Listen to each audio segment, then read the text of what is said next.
Welcome to the show. My name is Bret. This is my channel, and every week, usually on Thursdays, I'm here talking about container DevOps topics. So that includes Docker, Kubernetes, Swarm, Docker Compose, Docker files, cloud deployments of containers, anything you want. And sometimes on the show, I have guests. Sometimes on the show, it's just you and me talking Q&A. Sometimes I'm demoing stuff with friends. Sometimes we're just having a chit chat about what it's like to be in DevOps and some of the struggles we all have. Today I was supposed to have a special guest on the show, but unfortunately we're postponing that. We've also got a hurricane on the way here on the East Coast in Virginia, so we're prepping for that today, which should arrive later today. Hopefully it won't be too bad. And of course, if you've seen the news, in the Bahamas, our thoughts go out to the Bahamas because we have friends in that area of the world, and it's got to be a scary place to be on an island and deal with that hurricane. So our thoughts go out to you, and hopefully we won't have near as bad of a situation here in North Carolina and Virginia. So on the show today, we're going to talk about all sorts of random topics on dealing with containers, doing Docker stuff, building containers. Before the show, in my course Docker Mastery Slack chat, I asked for topics and got a bunch of great, honestly fantastic topics that we started diving into chat, and we should just continue those here on the internet forever, so that it's recorded and people see it forever. So if you were in the Slack chat, or if you have a topic, I'd love to hear it. Put it in the chat. Even if it's a noob question, those are totally fine. I have noob questions all the time, and I feel like I've been doing this forever. So no question is too noob for this channel. And of course, sometimes we go down rabbit holes and we talk about topics that are pretty unique and exclusive to one framework or one specific tool. But that's okay. That's why I'm back here every week. So in case your questions don't get answered because we ran out of time, or you just weren't able to make it to the live show, that's why I'm back here on every Thursday. And the way you figure out when I'm live is you click the subscribe, and then you click that little dinner bell icon, and that notifies you when I go live on Thursdays. It's usually the same time, but sometimes we have guests that can't meet the time schedule, and sometimes we have bonus shows where we just do things on random hours. And so in order to know that those are happening, you have to click the little bell, right? All right, you know the drill. So now I don't really have any announcements, but let me just talk about a couple of things real quick in case you're new and not aware of what's going on and why I even have this channel. So let's see. Over on my website, bretfisher.com, we've gone over a little reorganization of stuff lately. We have the dedicated courses page now, so you'll see courses with the best coupons for all three of my current courses. That's Docker, Swarm, and Docker for Node.js, in case you're into JavaScript frameworks. And the Docker course is receiving a Kubernetes update, which we're right in the middle of recording. And then after that, we're releasing a Kubernetes course, which we'll give you more information about in the coming months as we get closer to that. It'll be pretty exciting. It's going to be a great course, and it'll complement the current Docker course. So if you're new to this stuff and you think you need to learn orchestration, the whole goal here is that Docker Mastery is the way you start. And then if you want to get deeper into Swarm, you can take the Swarm Mastery course. If you want to get deeper into Kubernetes, you'll take the Kubernetes Mastery course. And that way we go, right? If you want other resources, I have a huge list of resources, including a newsletter where I talk about topics every week, more information on this live show, a podcast of this show in case you just can't get enough and you maybe have a long commute and you want to listen to me talk while you're on your commute. There's that podcast over there on the /Docker page. So check all that stuff out. And there's tons of resources, including dedicated areas on Windows containers, which will be an upcoming we'll have a whole show coming soon. We were just working on that today. A whole show dedicated on Windows Server containers. And so in case you're working on Windows workloads, you can see down at the bottom of that page, there's a bunch of references and just you name it. It's all there. All right. That's all that really is. Talking about announcements there. So let's get to some questions because I wanted this show to be focused less on announcements. And since we don't have a guest, I wanted to get straight to your questions. So the way I tend to do this is I scroll the top and I work my way down. So the earlier you get your questions in, the more likely they'll get answered. It's kind of like that karaoke queue. If you've ever sang karaoke at the karaoke bar, you know how you got to get there early and get your pieces of paper in so that you get picked before the place closes. I'm always that person that, like, I'm the one that just didn't make the cut, and we always end up leaving before I get to sing. But not today. Your questions are going to be answered if you get them in early. First up, looks like David got his in. So this was a conversation from chat. And it goes something like, I am trying to understand networking for Swarm in development. If I'm on my Mac and I run Docker Swarm init, that creates a manager/worker node on my machine. Is the IP address of that node the IP address of my Mac? I'm trying to ensure that I'm using correct settings to connect a Vagrant VM to local Swarm for development. So that's an excellent question. The answer is kind of. All right. So when you do a Docker Swarm init, and this is actually true, this is true if you're using Docker Desktop. So whether you're on a Mac or Windows, if you're on Docker Desktop, and whether or not you're using Docker, Swarm, or Kubernetes, the built-in Kubernetes, those are technically running on a VM. They're not running natively on your host. So first off, on Mac, there's no such thing as Docker running on Mac natively. Docker doesn't, basically Apple doesn't support the container, at least the containers, the type that we all think of containers with Docker. They don't support that in their native operating system. So the engine can't run there. Now the command line does run on your Mac, and it's technically talking over a socket, a local socket, to a VM that Docker builds for you. So you might say, well, wait a minute, when I'm using Docker Desktop, I can still use localhost in my browser.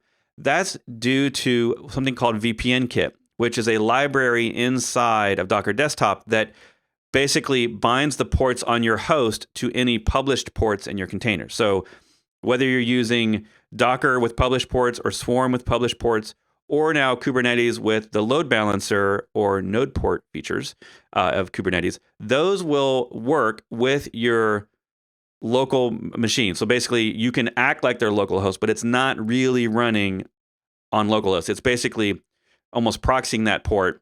I'm not sure the actual technology they're using in the background, but they're binding that port to the VM so that all the packets sent to those ports on your local host are then sent to the VM. So if you have something else on your machine that you want to talk to that Docker machine, the easiest way is to publish the ports. Let's say it's Swarm, right? In your case, it's Swarm. You're going to publish those ports in Swarm, and then your VM can talk to the IP of your machine, right? That's probably the top of my head. That's the way it's going to work.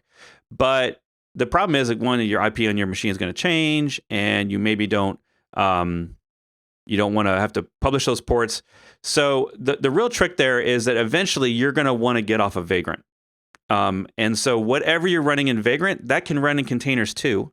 It doesn't have to run in Swarm. And and the other thing about Vagrant is that it's technically, you're basically running two different VMs, right, at the same time. So you're running the Swarm VM and the Vagrant VM. And so maybe you're in a transition mode where you still have stuff in Vagrant, you don't have it all yet in Docker.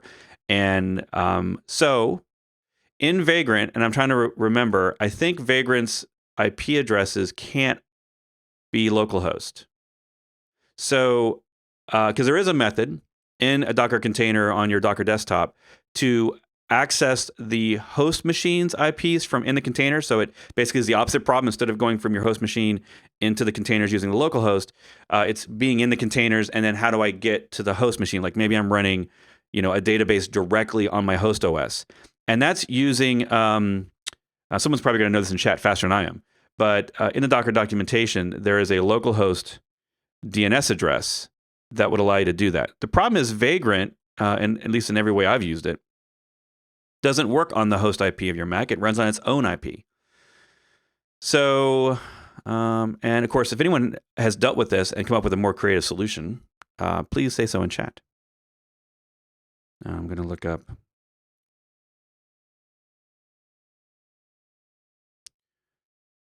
Yeah, I think it's I think it might still be Docker for Mac localhost. Let me look that up.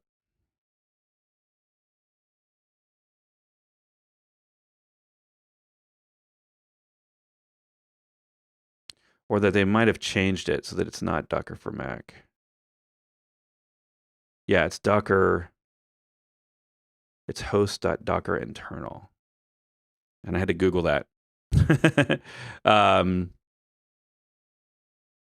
Yeah, so let me put that in chat. So this doesn't directly solve your problem, but it's, part of the solution of dealing with various things on your machine.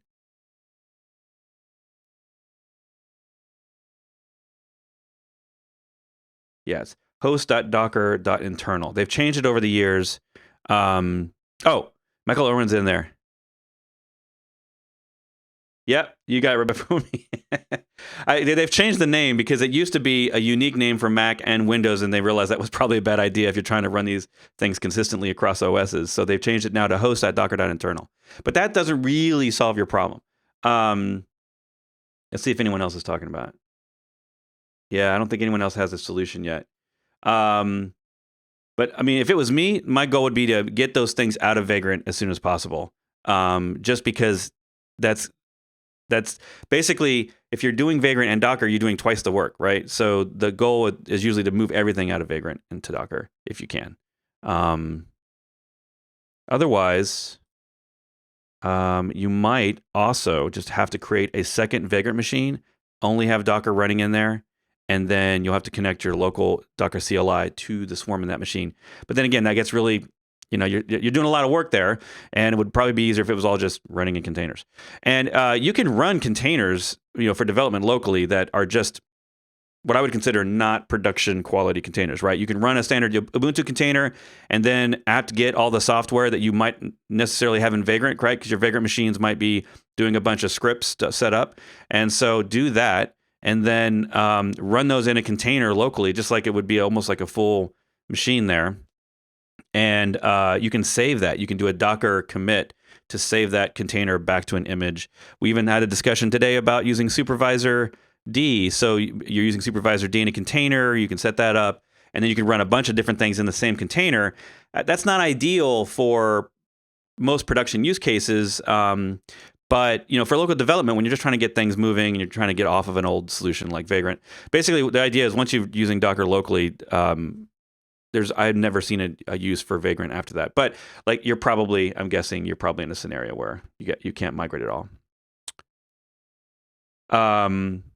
Right, David, you can't ping that host name because it's got to be from inside the container in Docker Swarm. Again, that's not the problem you're trying to solve. I'm simply talking about various ways that you can get back and forth. From a Vagrant trying to get into the Docker machine, that's the little VM that's in there, they're probably not going to be on the same subnet. And so they're not really designed. Docker by default isn't going to be completely available on your host IP because it, for security, right? It doesn't want to expose everything on your host. So I would have to come up with a creative solution that I just don't have unless somebody else, like Michael, has one on the call. Yeah, the name lets you, yeah. So hopefully that helps, David. If you have any more questions, throw them at the end and I'll get to them when we get to them. All right, I'm going to scroll back up. So first, super noob question, consul. So nobody I know, nobody I don't even know what questions to ask about. Are you using it in your Traefik Docker socket YAML? Well, consul is just a key value store, so think of it as a database, and it does some other fancy things on top of that, but it's used in my Docker socket YAML. So this is talking about when you want to set up a proxy for Swarm, because Swarm doesn't have like an ingress or any proxies built in out of the box. You want to set one in like that. Then Traefik is a great solution. We're actually working with the Traefik team to see if we can get them on the show here soon and talk about more about Traefik and some of their other projects. So that thing needs, you don't have to have a database, but if you want to have multi-server failover capability with that proxy where any of the nodes can fail, any of the proxy containers can fail, and it can still work, then you're going to need some back-end system that it will store, at least in the free version of Traefik. They do have a paid enterprise version that may have other advanced functionality I don't know of. So in the free version of Traefik, you're going to need that backend. So we use consul for that. That's their recommended storage. And then, in my case, what we're talking about here is dogs versus cats, which is a repo on GitHub that has a proxy global. So this YAML file is essentially trying to be a full-featured proxy setup for when you want to run a bunch of different DNS websites on, different DNS names with websites on the same swarm. And so this has the actual proxy container. It has a startup container that actually before it starts the proxy, it dumps a bunch of information into console as a database per your configuration, which is all up here. And then there's also a little container in there that controls security. So it actually does a proxy for your Docker socket for the proxy. Sounds a little complicated, but the idea here is that it's secure out of the box by default, and it gives you the basic functionality you need to do DNS-based routing, layer 7 routing, as well as get TLS certificates automatically for all your websites. And it's pretty sweet. Out of the box, it works pretty great. The one thing it doesn't do is the console isn't redundant. The console database isn't redundant. But I've found that in smaller setups, you don't actually need that because that would only be necessary if console failed and the other things failed all at the same time. Because once they have their configuration, they don't actually need console very much. Anyway, that's getting down the weeds of that. But if you have specific questions on that, more questions on that, please let me know. Hopefully that answered whatever questions you had on that console. You don't need console for Swarm. That was the old Swarm, in case you're wondering. Like some people have, if you go to like github.com/docker/swarm, that's actually the old Swarm. And I really wish they would change that name to like Swarm-Legacy or Swarm Classic, because it does confuse a lot of people when they're getting started with Swarm. They accidentally go to that. And that was an old Swarm version before we had Swarm mode built into Docker, which they released, I think, in 2016.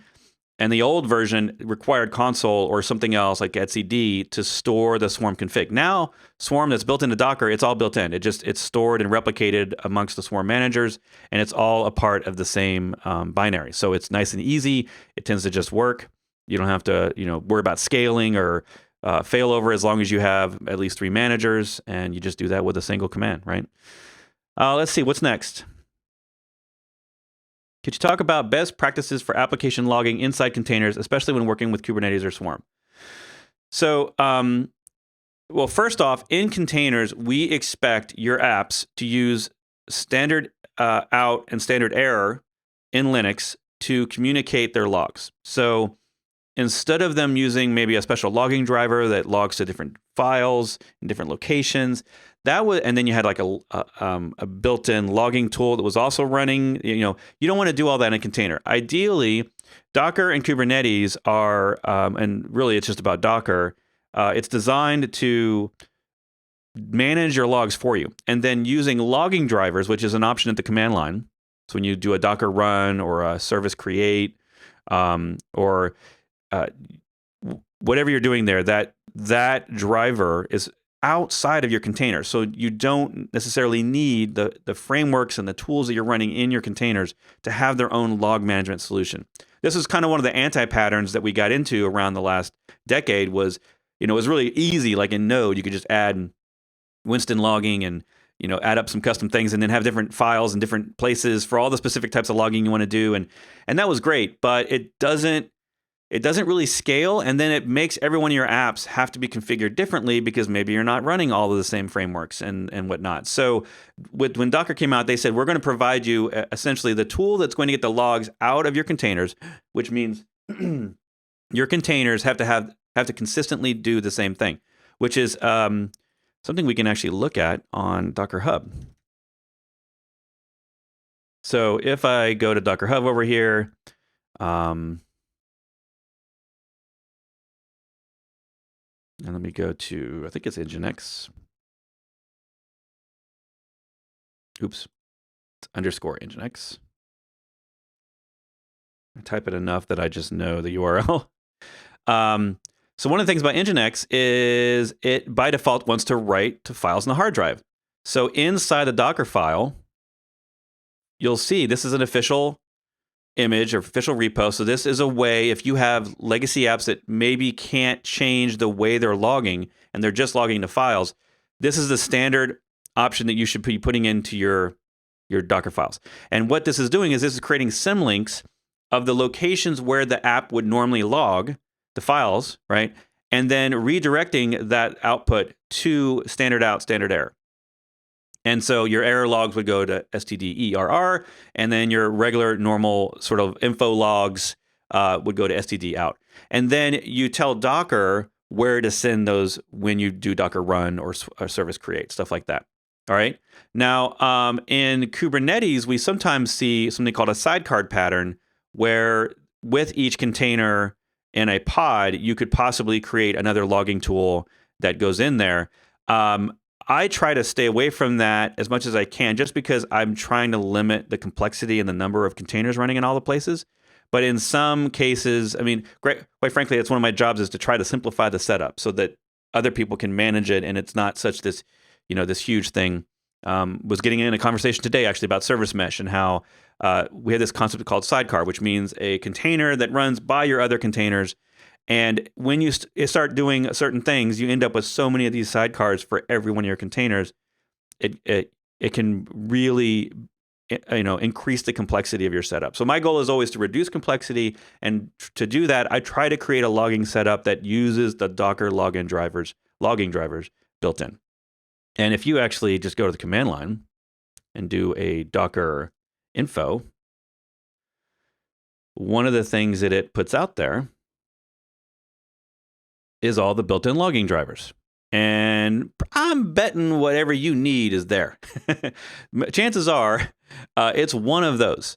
And if not, whatever that logging solution you have is, they've come up with a way to get logs out of Docker, because Docker, I mean, if you're a logging company and you're making relevant, current day updated software, you're making a solution for Docker, and it's usually a logging driver like this. So,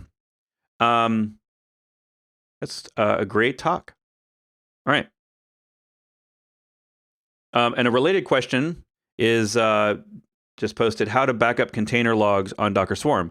So you don't want to back those up on the machine. Ideally, in any real world production setup, you want to have them using a logging driver to get them out of the server, because there's no easy. The Docker logs command is great for troubleshooting, but it's not a real logging solution. It's not a full-fledged logging solution. If you're on AWS, you could just use the AWS logging driver with CloudWatch and just do that. If you have a third-party solution, I like a really easy one to get started with is called Papertrail, papertrailapp.com. And if you don't have your own setup, and probably a lot of you probably already do, you already have a logging solution for your non-container apps. I bet you that solution already has a way to get logs out of Docker using a Docker driver. But if you don't have a solution and you don't want to use your cloud provider, or maybe you have a cloud provider that doesn't provide it, or you have database, you have stuff on, sorry, not databases, but you have stuff on-prem, and you're okay with cloud-hosted solutions, I like Papertrail. SolarWinds bought them a couple of years ago, but I've been using them for almost a decade.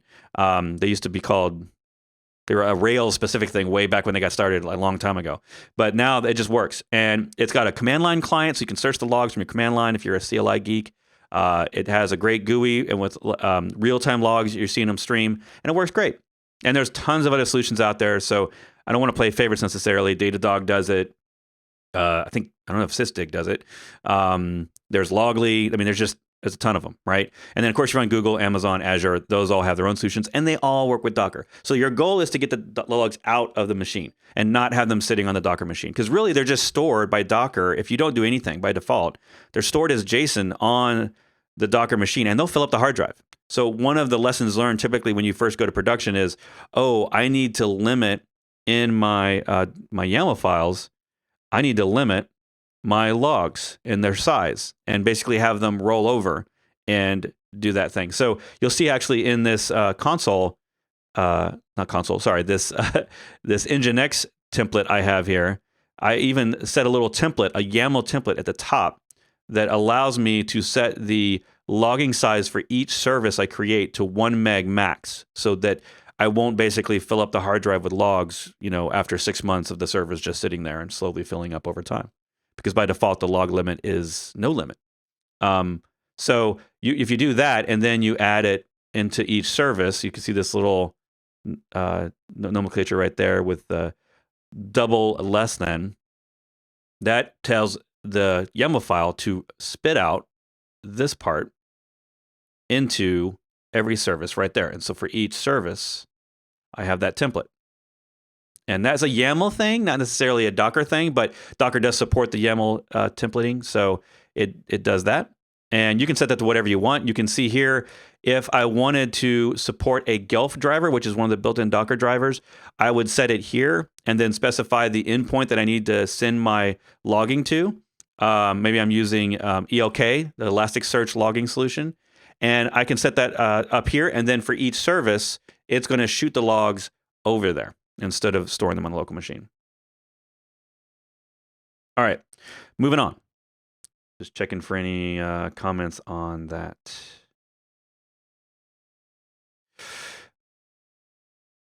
All right, let's look at questions. So many good questions today. Let's see.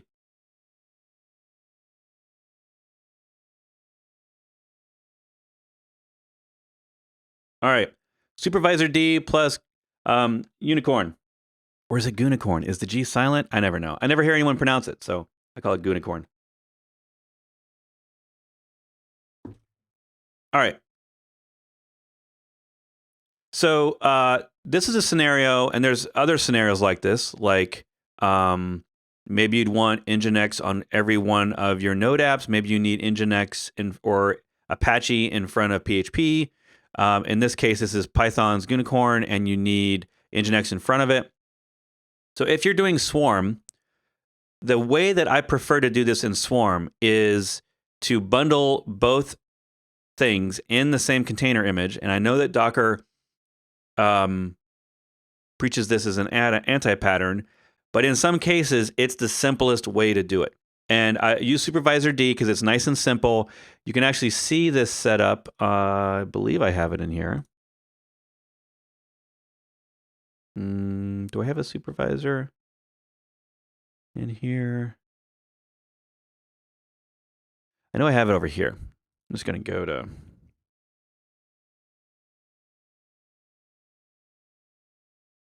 Yeah. So this one's a little dated. It's not completely finished. I never really got to finishing it. And then lots of other Laravel and PHP solutions came out that are probably better than mine. But in here is an example of me taking a Supervisor D file and starting up PHP FPM and then Nginx in front of it. And they're running in the same container. And the challenge with all this is that, one, it makes your Docker images bigger and a little bit more complex. And then you got to be careful to make sure that if one thing fails in the container, that the container itself needs to be able to fail. Because when we do monitoring of containers, we typically are doing them at the container level. We don't normally go into multiple processes in the container and then monitor them separately, right? So in this case, when you're using Nginx and PHP FPM, it adds a little bit of a complexity there. But in my experience, that level of complexity and just making sure that you can monitor things, like you can actually monitor Supervisor D itself through an endpoint. I'm not sure if I turn that on here. Yeah, I don't think I do. I might just have the sockets. But you can technically turn on an endpoint for that. For monitoring, you can monitor Nginx itself, and then if you wanted to, you can monitor your FPM, your PHP FPM solution. So if you were doing that level of monitoring, then that kind of gets around that level of complexity, right? Ideally, the easiest way is to have separate containers. But the problem with Swarm is Swarm doesn't have the concept of taking two containers and keeping them together all the time on the same machines. It just doesn't have that yet, and I really wish it did. If you get to that level and you're just not willing to bundle those into the same container, I have done it on worldwide production video hosting solutions, and it actually we started with separate containers on each node, but the level of complexity of making sure they were talking to the local one and not one on another machine, and to reduce the latency and all that, we ended up just bundling them in the same container. And it worked. We didn't have really, that I can recall, any major issues. Nginx tended to be pretty stable, so whenever there was problems and crashing, it was always our code in PHP, right? It was always our code. Nginx usually was fine. So we never really had levels of issues like that.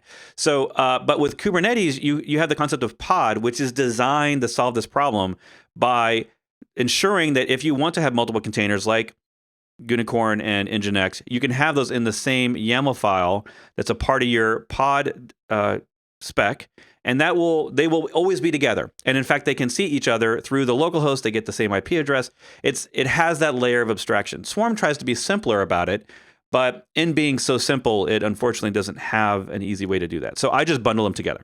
So it might be an anti-pattern. It's something that I have done in the past and have not regretted it. So you can actually see in this PHP repo, I do that in the Docker file. I have a base Docker file that creates just a generic PHP Nginx combo, and it adds in specific versions. It's a little dated now. It's a year old. But you can see that I specify the versions here, and then it installs all those in this container image, and then I use that container image when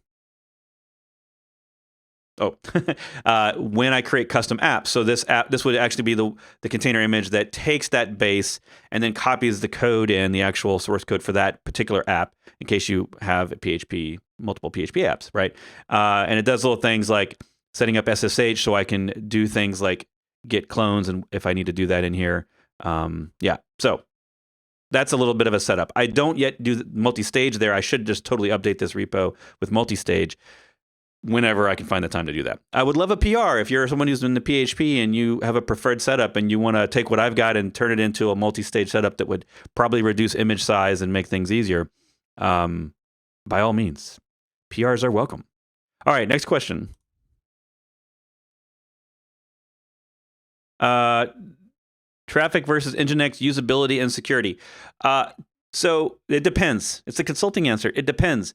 Nginx is tried and true, been around forever.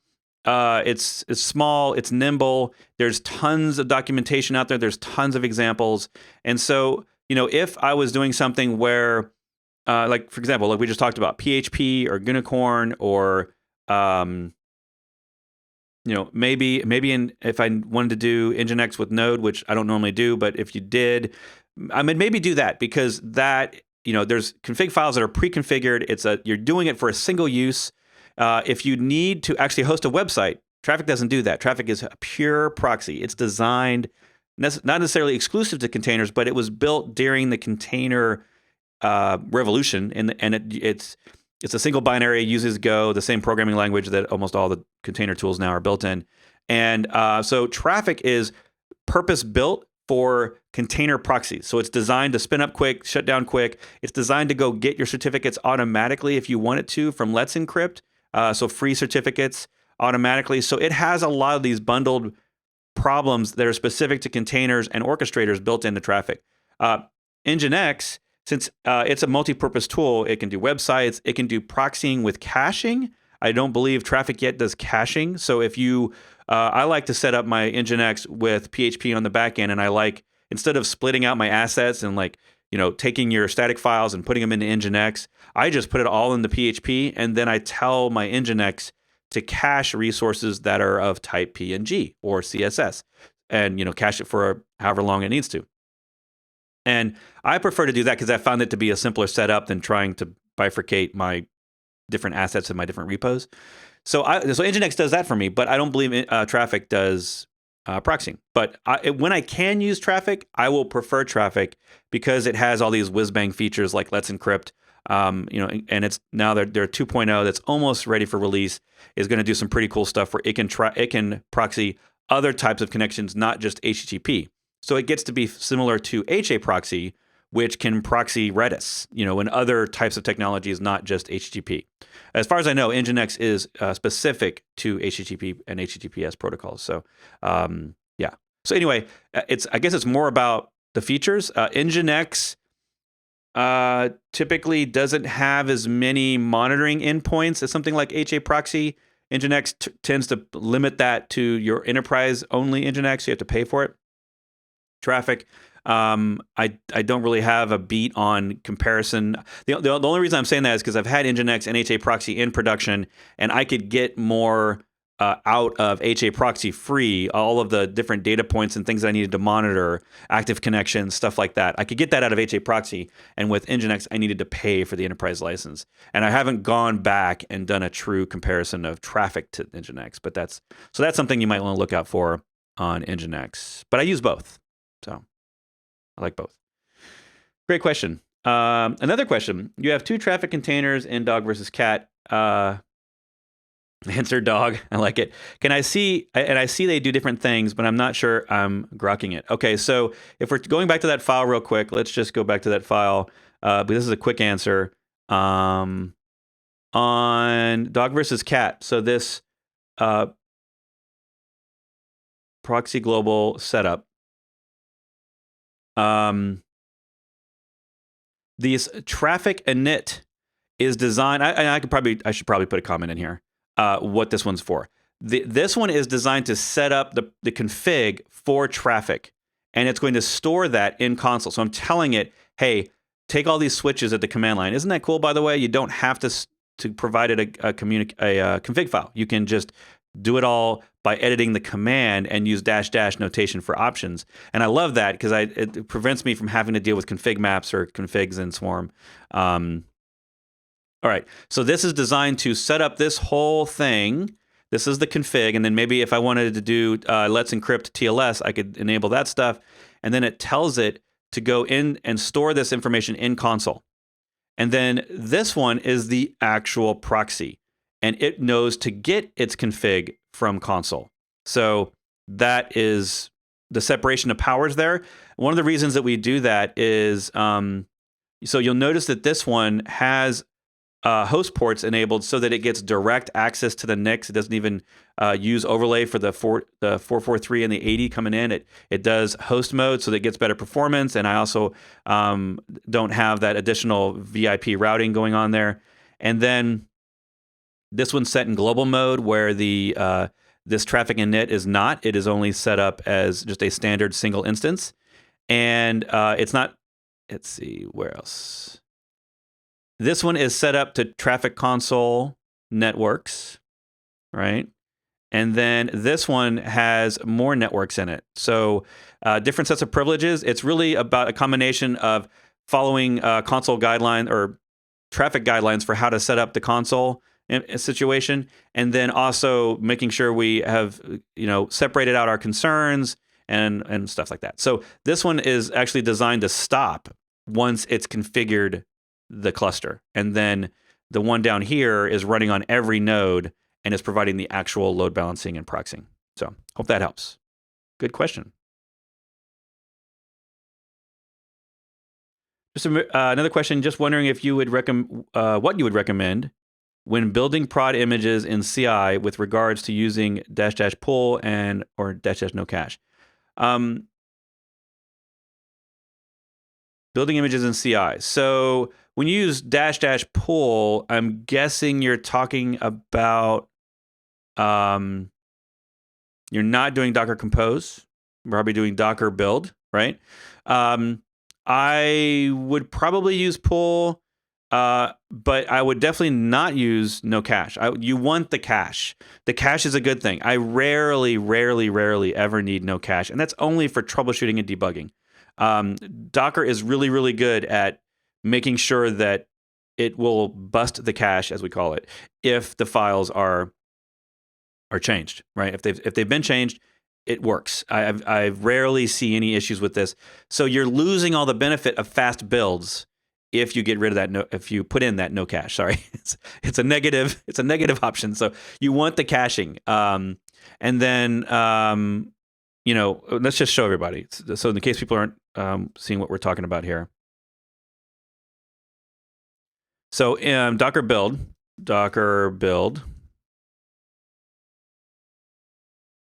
Oh.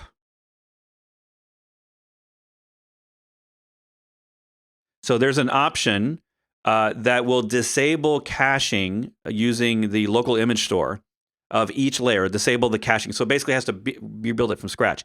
But you typically don't need that, especially when your packages haven't changed, right? If your NPM packages or your console or your compose packages, all those different packages, if those have already been pulled and installed, you don't want to have to redo that again. That's really unnecessary. Now, once you get into larger CI environments where you're doing multi-host, this gets complicated because different nodes could be building your images and you want to take advantage of image caching. So you're going to have to Google that. There's basically multiple ways you can config Docker, especially if you're using the new builder, which is Docker Build X. That's the new builder. And so on the same topic of your questions about CI, I would be looking to move toward the 1903 release that just came out and then using the Build X, because that's going to even speed up your builds a lot more. It's going to basically allow multiple layers of your images to be built at the same time. And it can also build across architectures and even against remote Docker engines. Something that if Michael's still on the call, like something that I would love for us to try at some point is setting up maybe something traditional like Jenkins, but not using Jenkins nodes, essentially, the worker nodes, the agents. Sorry, I'm forgetting the name terminology.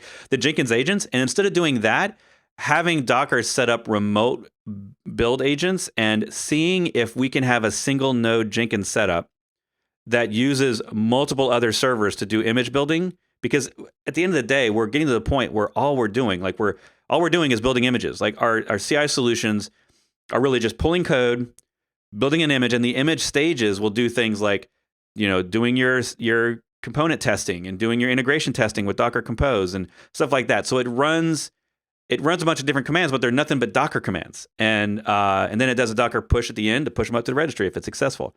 So it would be a neat experiment to see if we could simplify our CI solutions by using the new features of Docker as basically turning Docker into our CI, but just needing something on top of it to run the jobs and to get the webhooks and to kick things off, stuff like that. So that would be fun.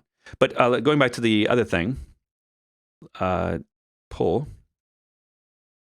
And the pull ensures that in case you're building and you're using latest. So here's my thing about pull. When you ask the question of pull, I'm going to post that question back up here. The fact that you would consider pull implies to me that you're maybe using latest, or you're using a tag that gets reused. And you possibly are building images over and over and pushing them with the same tag, because the problem that that --pull tries to solve is that if you're reusing the same tag, your local machine that's building may not have the latest version of that tag. But here's my issue with that. You really shouldn't be reusing tags. And if you go just Google it, like, don't reuse labels in Docker, or tags in Docker, rather. Don't use tags and reuse tags in Docker. If you go Google that, you will find so much stuff warning you against the perils of using the latest in production and reusing tags. So without going, and we've talked about that multiple times on this show. I actually talk about that in my Node.js course. The main issue with that is that you in your production environments or in any of your server environments, it will be hard and more effort at any moment in time for you to figure out exactly what's running there. Okay? Because everything's got the same tag. So it always looks like the same thing. So now you have to start going and looking at SHA hashes or environment variables to kind of figure out, hey, are we really running the most updated thing here? And it also makes it hard when you're developing how to know what version you're running on that's from the registry. Like, am I running the same one that's in production? I don't really know it. I have to go, mix match all the environments and kind of figure it all out. It becomes sort of an investigative story where you have to go diagnose, is latest really latest? The way to solve that is to never reuse the tags, but that requires you to come up with a different CI process. So, and I wrote this down the other day. Should have put it on the internet, and I don't think I did. Someone was asking in Slack. But essentially, the short version of that is you should probably change to building all your images with tags that are based either on the job ID inside your CI system, if you want to depend on those, or on the commit ID of your Docker commit or your Git commits. Sorry, your Git commits. So commit ID or job ID, one of those things. You can try date-based or maybe date-based plus commit ID or something like that if you want. Date-based gets a little tricky because if you have parallel builds, you'd basically have to make sure that it had down to the second, so that you don't accidentally get two images with the same. Hopefully, you don't have two finish in the exact same second, or start. I guess it would be based on the start date.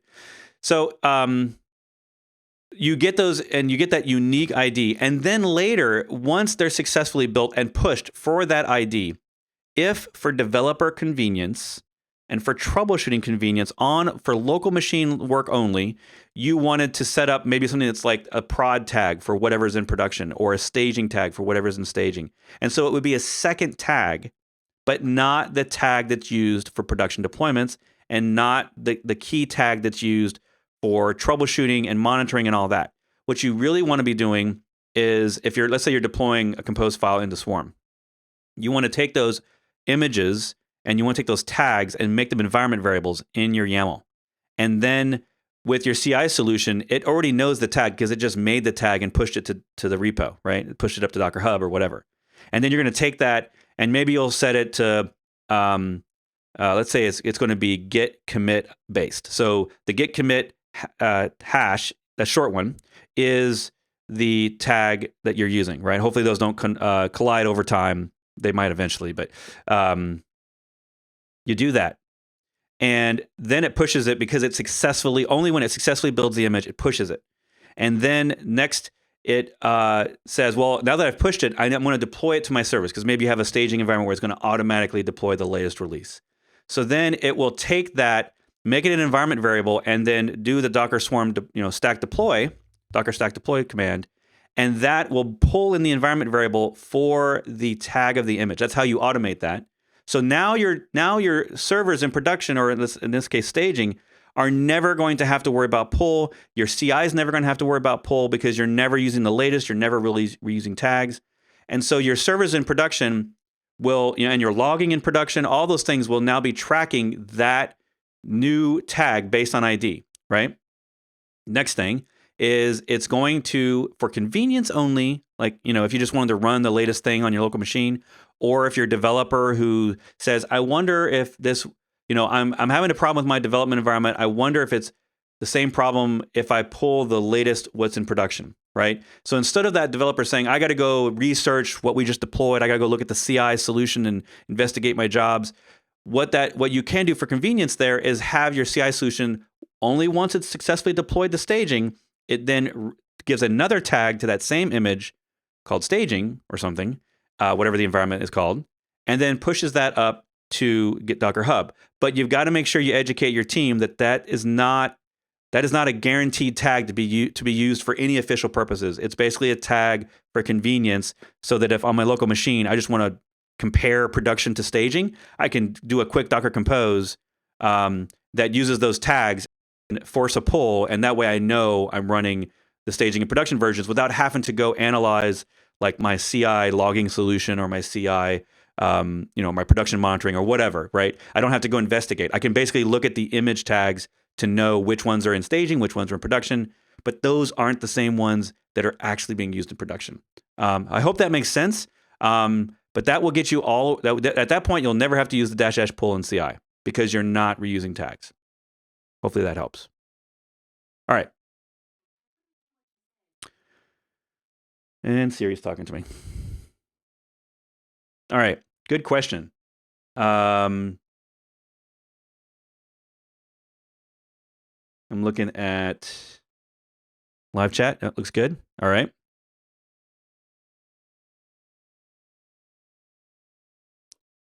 Is there a way to use health checks to have a slow health check, say 5 minutes, but a quick startup? It seems if I have a 5-minute health check, then rolling updates can take a long time. Interesting. So, Billy, if you're still on, I'm assuming we're talking about Swarm. I think you did have the previous question, right? Yeah. You were talking about CI, but I'm not sure if you're talking about Swarm or Kubernetes. Kubernetes has 2 types of health checks. Swarm only has 1.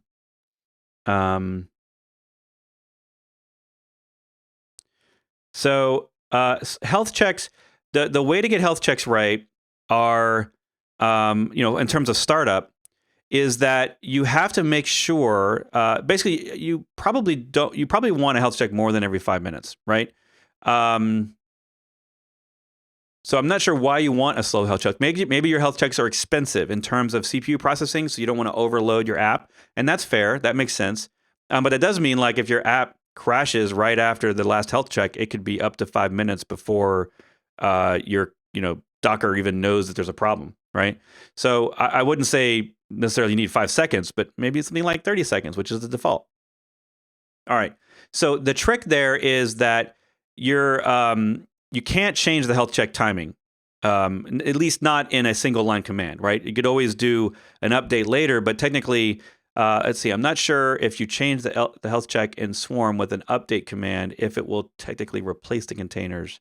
It might replace them. I'm not really sure on that. Sometimes with Swarm, stack updates and service updates depends on which options you change, whether or not it actually redeploys the containers. I'm not sure about health check time. So no, there isn't that way to built in. But the thing about startup is that you have to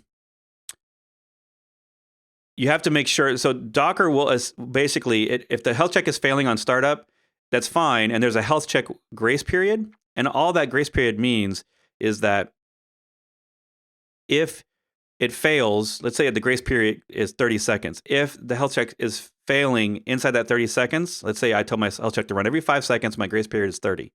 If it's running every 5 seconds and it's failing, that's fine as long as it gets ready or it returns a success before the 30 seconds is up. But here's the thing that most people don't realize, if on the first health check in the first 5 seconds, it's ready and it returns a good result to the health check, then Docker goes, oh, I don't need a grace period. The thing's already ready. I'm good to go. So one of the problems that people have, and maybe this isn't your issue, is that they make long health checks because maybe it's a database and they have it has to do things during startup. It has to create users and do all that stuff like a MySQL would. Or maybe it's an app that has to create caching or something. So the app takes a while to spin up. What you have to make sure is that app during startup doesn't return a successful health check until it's truly ready. So it will force you to change your health checks around a little bit. If you go check out, and what's interesting about this problem is the way that the MySQL solves it. So, no.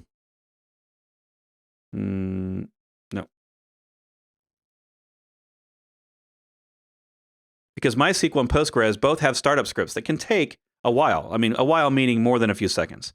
And so in their Docker file, they run a script. Down here, there's an entry point that starts every time. That's how you use entry point typically, is you're running a script that does startup. And just so that the health check against MySQL doesn't work during startup, because technically what's happening in this startup script, if we go look at it, is that it starts up MySQL, does a bunch of things like creates a default database, creates a user, and during that time, MySQL is running. So if there was a health check, it could be pinging MySQL and return true, it's all good, exiting 0, and then Docker would go, oh, MySQL is okay, let's go live. Like I'm ready to receive connections. But then at the end of the startup script, it stops MySQL and then starts it up again in daemon mode. And during that time, then Docker could do a health check and fail, and then it would basically be crashing your container on startup every single time. Like it would try to start up, it would fail. If you go into this shell script, you'll see that it basically starts up MySQL down here, and then at the very end, it stops MySQL, and then it puts out, it says, I'm done. I'm now shutting down MySQL and then starting it up in daemon mode or daemon mode, however you want to pronounce it, to be ready for connections. The way that it does this is that it prevents any connections from the health check during startup by only starting the service during the script. It only starts this on localhost, I believe, so that it's not going to be able to receive the connection for the health check from the IP address. I think that's how it does it. It might actually do it in socket only mode. Yeah, it might. Yep. Yeah. So it's doing it in socket only mode. So I was a little wrong there. Essentially preventing the health check from ever working during startup. So this is a long answer to your question, but in essence, if you're delaying the health check or you're making slow health checks simply because of this startup problem, because I have seen people do that as a workaround, this is the correct workaround, not what you're doing. All right. And I'm not seeing any of the comments from you, Billy, so I'm going to assume that that helps. All right. Let's see if we can get through some fast, rapid-fire questions because we're running out of time. All right. Can you suggest how to install Docker on Raspberry? I saw Raspberry hardware is available for sale online, but how to start? So there are, I should probably make a page on this, but if you search Docker Raspberry Pi, and you're going to find a couple of great websites. The two that I recommend, they're both Docker captains.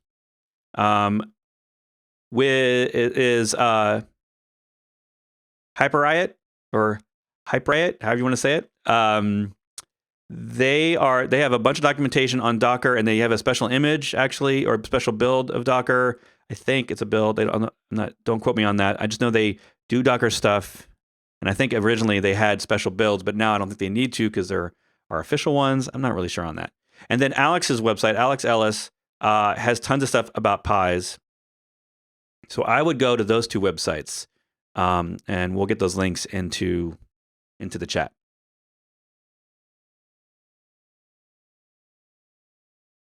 All right. Oh, I gotta put the actual screen on. All right. So, yeah. So go to Hyper-Riot, and yeah, and then Alex Ellis's website. And those two people talk a lot about, they don't talk exclusively about Raspberry Pi, but they talk a lot about it, and they will hopefully get you started on getting it installed. Basically, getting Docker on Raspberry is not the hard part. It's actually, as far as I know, a really easy setup. So, and did you know your local machine, Docker for Mac or Docker for Windows, the Docker Desktop Edition, can run ARM-based images locally on your machine. It emulates ARM right on your machine. So if you want to test images in ARM or even build images in ARM so that you can then run them on a Raspberry Pi, you can do that on Docker Desktop. You don't actually have to build on a Raspberry Pi. So tip there. All right, let's see.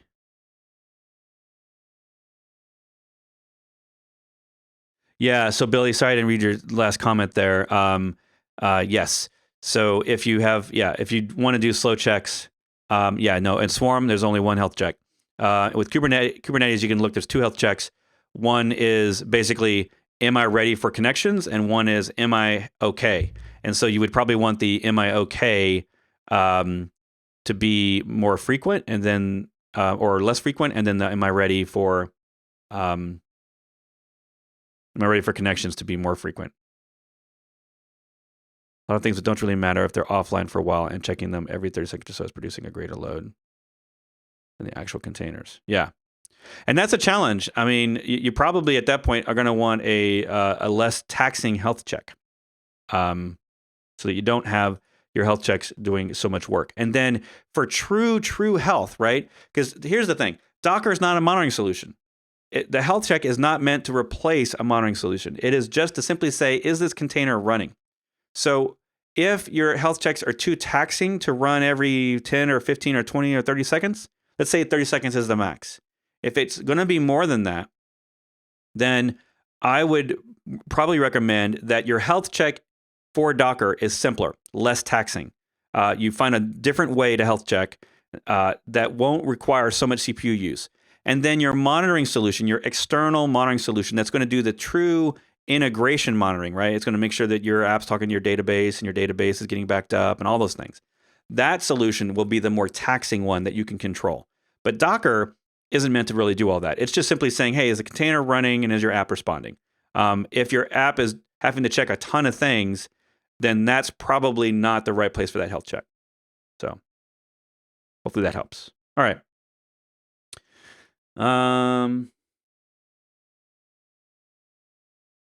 Please explain K8s. I will do it in an elevator pitch. You have Docker. You install Docker on more than one machine.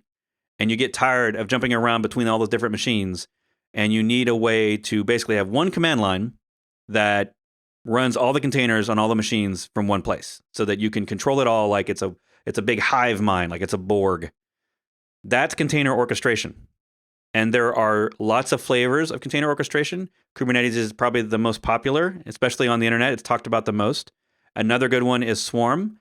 If you're on AWS, then you might use ECS as an alternative.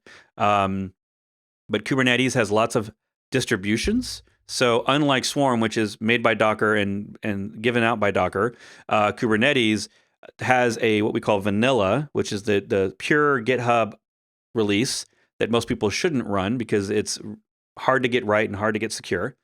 So most people should use a distribution of Kubernetes. So Docker makes one, Rancher makes one, VMware makes one, Azure makes one, Amazon makes one, DigitalOcean makes one, and there's over 80 distributions. And so think of it like Linux distributions. And you just need to pick one that's mostly aligned with your setup. If you do the Red Hat OpenShift distribution, which is a popular option, that's because you're probably running Red Hat or CentOS, so you want to look at that. If you're more of a purist with Docker and you like the way that Docker does tooling, you might buy Docker Enterprise and you get Kubernetes with that. So it's essentially a system that looks at what you told it to do, usually in YAML, and then it looks at a bunch of servers, 1 or 1,000 or 10,000, and it says, okay, you've given me instructions in YAML, I'm going to make that happen on all these servers.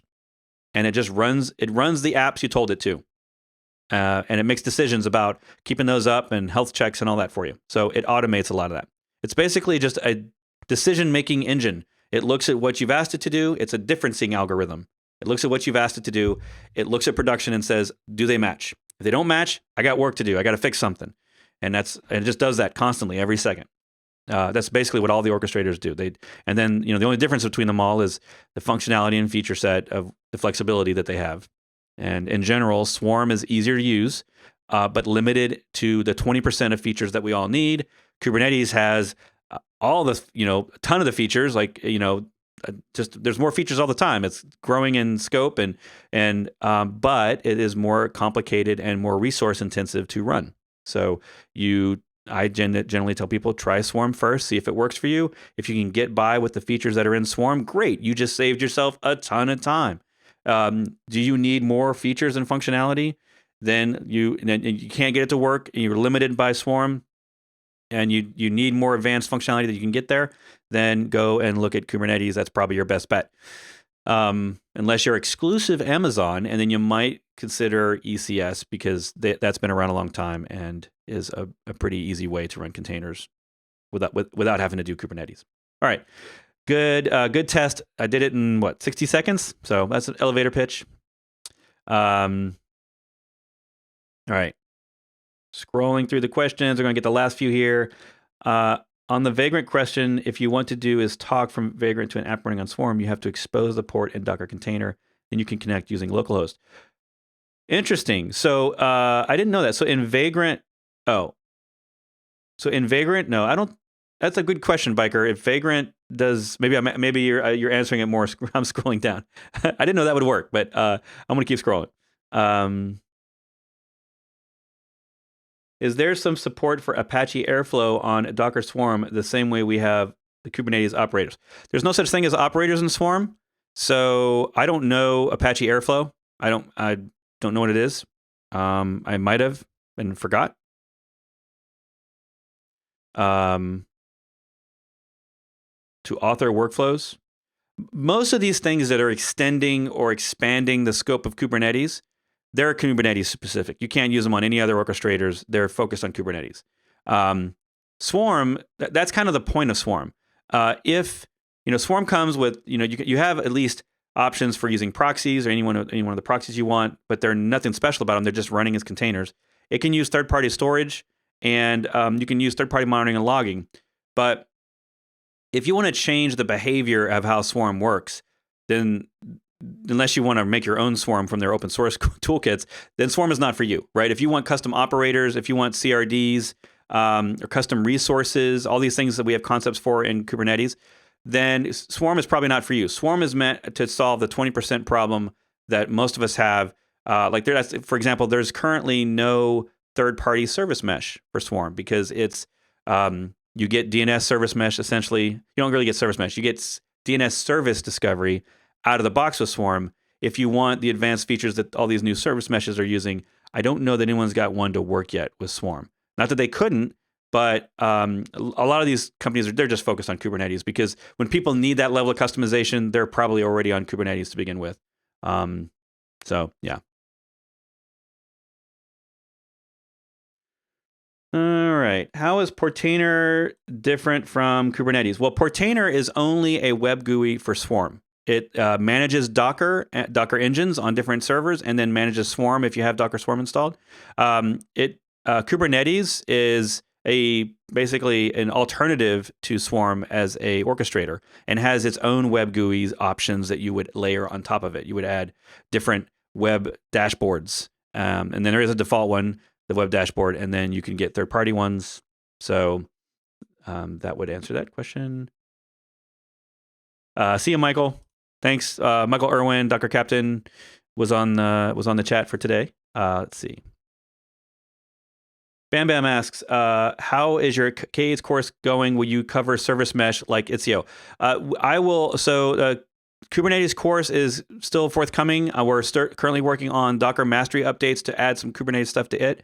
Service mesh will not be in Docker Mastery because I feel like it's still a way too advanced of a. I mean, basically, service mesh is once you're an expert in Kubernetes and you have large Kubernetes systems, then, and by large I mean not a dozen servers, like a lot of servers and a lot of containers, then service mesh is probably something you should look at that point. Once you have many different Kubernetes clusters and that sort of thing, I think it's still highly complex, and the solutions are evolving so rapidly that it's not clear which one we should all choose.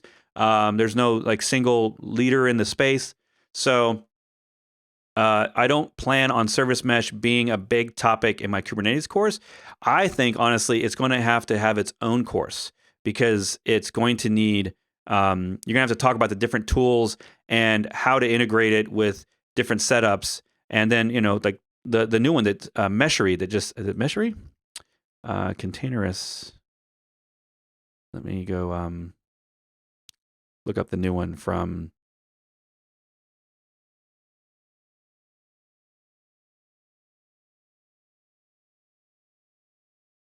I'm probably misspelling it because it's not Meshery, it's mesh.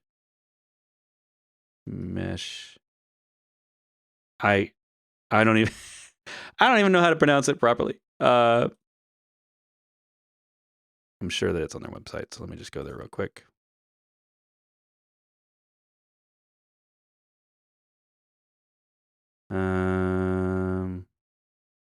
Products. All right. Oh, and they got a nifty URL. So just a new one was released this week. Let me pull this up.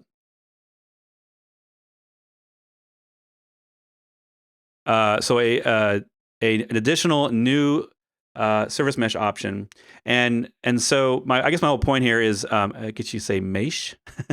It's a mesh service mesh from the same people that make Traefik, essentially. And I haven't tried it out yet, but I'm interested in checking this one out because service mesh is complicated enough right now. We do need some simpler solutions for people that don't have hundreds and hundreds of nodes and thousands of containers. So I'm definitely interested in service mesh. I haven't committed to a course on it, but I'm definitely want to talk about it more. I just don't know that it's going to be bundled in my courses yet. I think in the Kubernetes course, we're definitely going to talk about what service mesh is, but I may not be giving you the full-on solution on how to deploy all the different options and how to choose one and all that, right? So that's a great question. It's just going to be a hard topic to do all at the same time while you're also doing Kubernetes, because really, if you're learning Kubernetes, you don't yet want to learn service mesh. It's a whole other level on top of Kubernetes that is optional. All right. Let's see. Docker network create attachable. It doesn't work properly on my. Is it possible to attach containers manually with or without it flat attachable? It doesn't work properly to attach containers. So attachable. So I'm assuming you're talking about Swarm. We're talking about attachable because attachable is a Swarm thing. So in Swarm by default, when you have overlay networks, you can't talk to those overlay networks unless you're on that overlay network. So if you do a Docker run, then that container by default won't be able to get into overlay networks because it's not technically in Swarm. You'd have to do a service create. So I guess the issue here, I don't understand the functionality of it, attachable. So when you create a overlay network and you add in the attachable, that allows you to do Docker run and specify the overlay network. And then that single container can also then be in the overlay network with the Swarm services that are in that overlay network. By default, if you create an overlay network without attachable, it's basically locked down. It's secure so that only Swarm services can see into that overlay network. Because the reason is, here's the real reason. In Swarm, what you can do, just like what you can do with Kubernetes, is you take your managers, the bosses, right, and you put them outside the firewall, right? Or I'm sorry, inside the firewall on a back-end network that's not accessible from the internet. And then you take all your workers and you put them in maybe like a DMZ, right? So let's say that one of those worker nodes gets hacked and someone is able to get onto that server. Technically, with the default overlay networks, when you create an overlay network, someone on that node couldn't get into the overlay networks, especially if they're encrypted. So if you use IPsec, the encryption option with overlay networks, then someone on that node wouldn't even have the IPsec keys if they didn't have any services on those overlay networks. And then if they could use Docker run commands on that server, because maybe you have a legitimate use, maybe you have junior sysadmins that have access to the worker nodes for maintenance, but they don't have access to Swarm managers. And so when they're on the worker, they can do Docker run, but they can't do service create because they're only on a worker. They're not on a manager. So overlay networks protect the Swarm a little bit by preventing Docker runs by default from getting on those overlay networks. And you have to use the attachable, but you unfortunately have to use attachable when you create these networks. So if you're in a situation where you need to get into an overlay network and you did not use attachable because you wanted to be secure by default and you liked the protections that it gave you, let's say you did that and you wanted to get in that node. So the way you could do that if you needed to get like a single container inside that overlay network is you do a service create and then you use a constraint. So you look up constraints. So service create and the constraint option to limit the containers the places where it can run, where the containers can run, limit them to the host name or basically the node that you're on. And you use the node name technically in Swarm, not the host name. They're usually the same thing, but the node name, and you constrain it to that node name. And there's examples all over Google of how to do this. And then you can basically then do a Docker exec into that container and have access to the overlay network. Does that make sense? So you're technically starting a new Swarm service that's on the same overlay network with only one container, and you're forcing that container to start on the machine you're on, right? Or the machine that you need to be on, whichever one that is. And that's a way to get around that limitation if you don't have attachable. All right, hopefully that helps.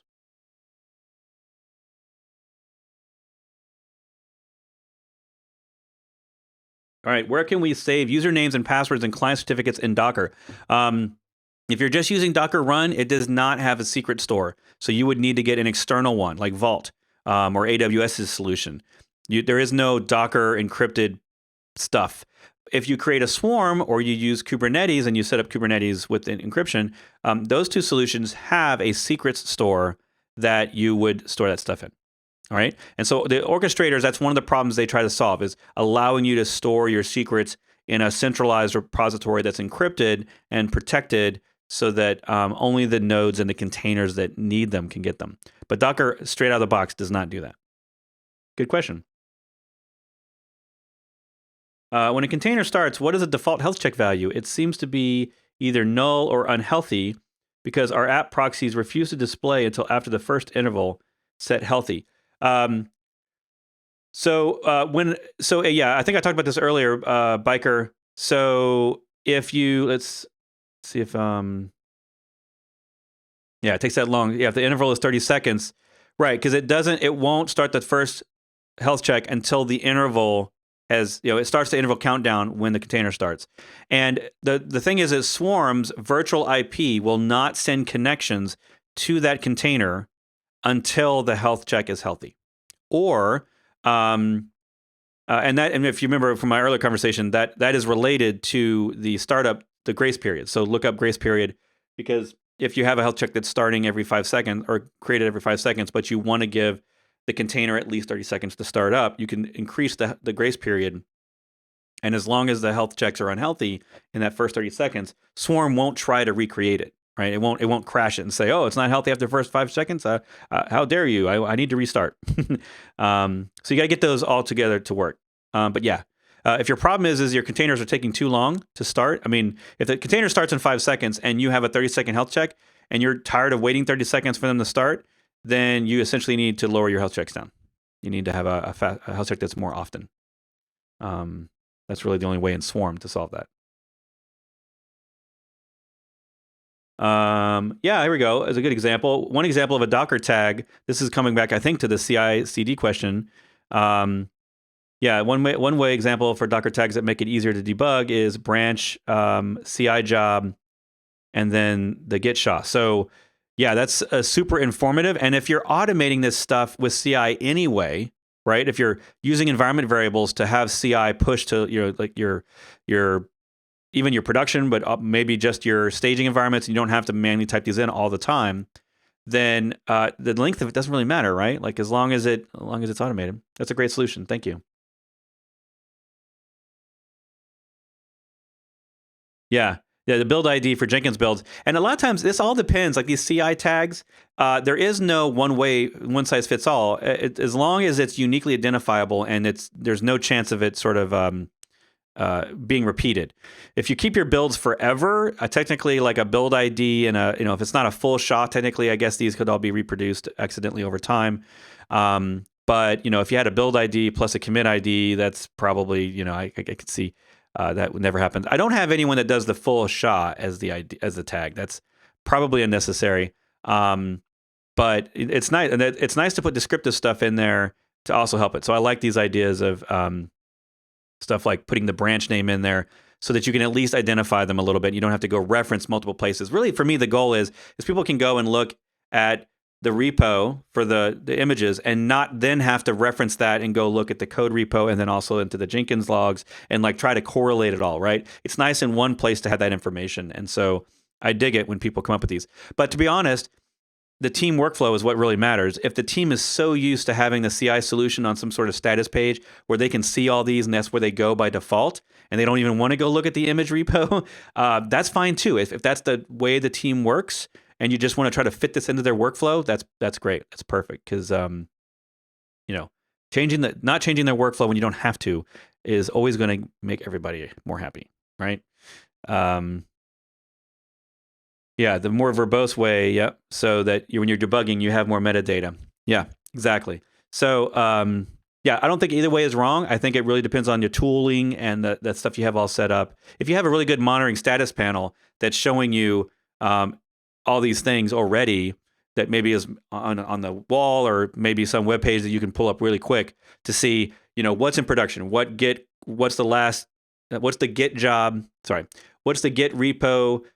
Commit tag, that was the last one used. What was the last job to push to production? What was the job ID of that? And maybe a link, all those links that you can sort of build into an automated panel that's talking to all these APIs. And then also, verifying which IDs are in production and making sure that they're all matching like that.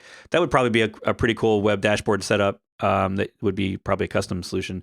The thing is what's happening now is these CI/CD companies are getting it. They're figuring out that containers are taking a lot of their job away. Their job used to be about making sure that they had all these packs and things that could run, all the tools and things you need to do on all these different agents. But as we put everything into containers, that's solving that problem in a better way, a more consistent way for the whole ecosystem. So the CI companies are innovating, and what I'm hoping they're going to do is eventually we're just going to have CI as like drag and drop. Like I'm dragging in GitHub, I'm dragging in this and that, and I can drag things around, and it creates a workflow that just builds images. I tell it which stage to build, and I don't have to create 300 lines of YAML to do a CI job. That would be ideal. I would prefer that. All right, just we're running a little long today, but I think we're just about out of questions. Let's see. Is there a way to set a delay for services in Docker Compose file? We start Postgres and see the DB seed process take some time. Is there any way to hold other services until seed process is over? Yes, I have your answer. Hopefully, you're still on the call. The answer is you want to use version 2 Docker Compose files, not version 3, but version 2, because version 2 is ideal for local development. Version 3 Compose files are ideal for Swarm stacks. So use a version 2 file, and then you get a feature in 2 that was not put into 3, because it's really a local-only developer feature. And that is you add health checks to each service, and then you add a depends on, you've probably seen these, depends on, you add a condition, and that's in the documentation. In fact, if you go to the Compose documentation and you change to version 2, and then you scroll down to depends on, you will see this example. And this is your solution right there in the documentation, hiding the whole time. And I didn't know it either. And eventually I figured it out. And now if you take my Node.js course, Docker for Node.js course, I talk all about this. I show you examples. You go through examples and you learn how to do this. But what you do here is basically you need to add a health check to your database. And then, and I give you examples in that course. So that's bretfisher.com/node. That'll get you to the course. And in there, I give you an example. And it's node specific, but it really works. I mean, you just have to, the health checks work the same with databases. It all works the same. It's just I only added it to the node course. So you add the health check to your database, and then you add the condition on your web front end that says, don't start this one until the service is healthy for the database. And that's it's better than a wait for script. It's great. And that way, when you do a Docker Compose up, only the things that can start do start. And then it waits, and it'll sit there. You'll see it waiting and waiting for the healthy, and then it'll start the other pieces of that puzzle. So hopefully that helps you. Great question. The wait for it script, to me, is legacy. Once this feature showed up a couple years ago, the wait for it script does work, but this is, in my mind, this is better because it doesn't require yet another script, right? It's built in, and health checks are good anyway. You should have health checks, and if you just use the health check for a database is usually just a one-liner, and you can get those if you just look up Docker file health check on Google. You should find Docker's official GitHub repo for that. But all of that is in my Node course, so you can check that out if you'd like.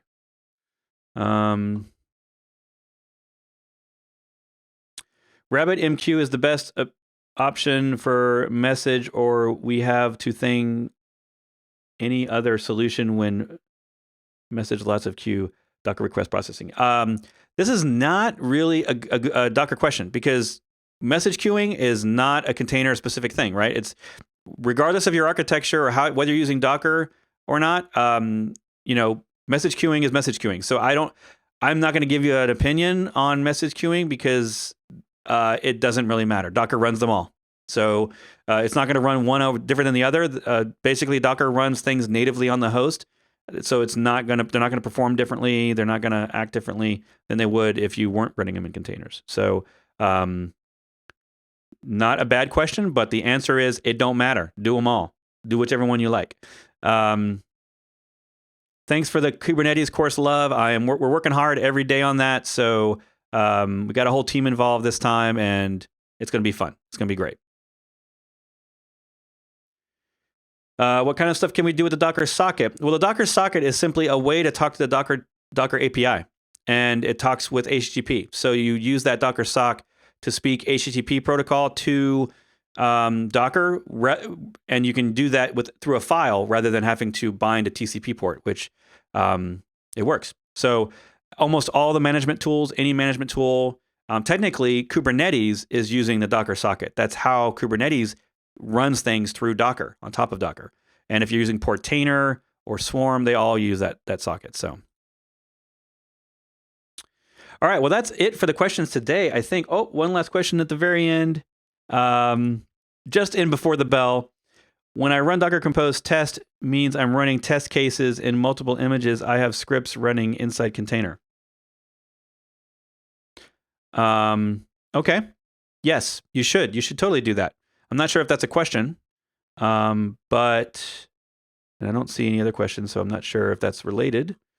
But yeah, you would totally do that. Run your test cases in your images.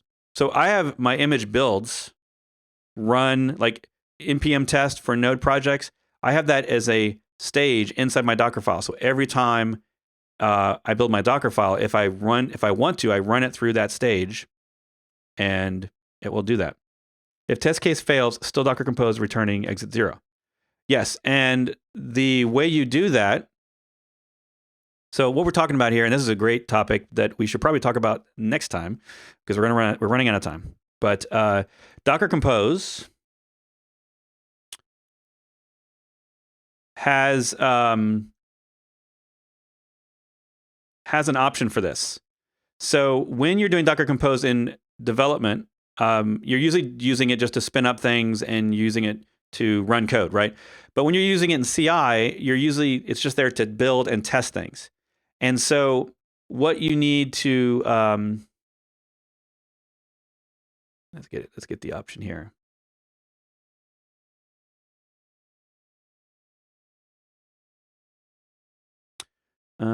Maybe it's the run command. Hold on.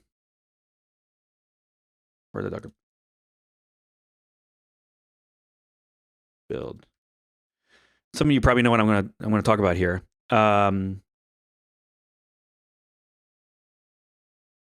Force remove. No. Run. Gosh darn it. Forgetting the argument. So there is an option, and I'm not seeing it. There is an option in Docker Compose that will fail based on a specific service that fails. So here, what we're talking about here is that when Docker Compose up, it spins up multiple containers, and it doesn't know when to fail, because if one of those fails, it doesn't want to crash the whole thing. Maybe that's something that you expected for it to fail, or it quit, with a good error. So with Docker Compose, let's look at this real quick.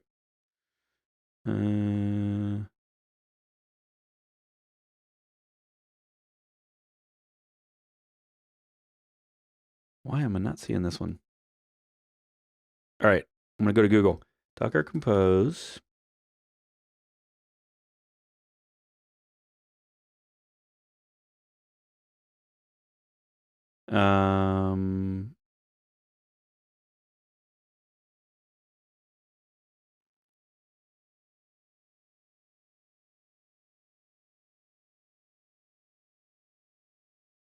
Board on container exit. Is it a board on container exit? Maybe it is. I don't think it's that one.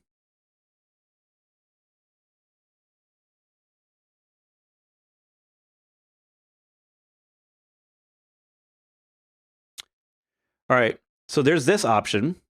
Abort on container exit stops all containers if any container was stopped. All right, so there's that one. But I think there's another one. So if you use that option, that gets you usually what you want. I thought there was an option that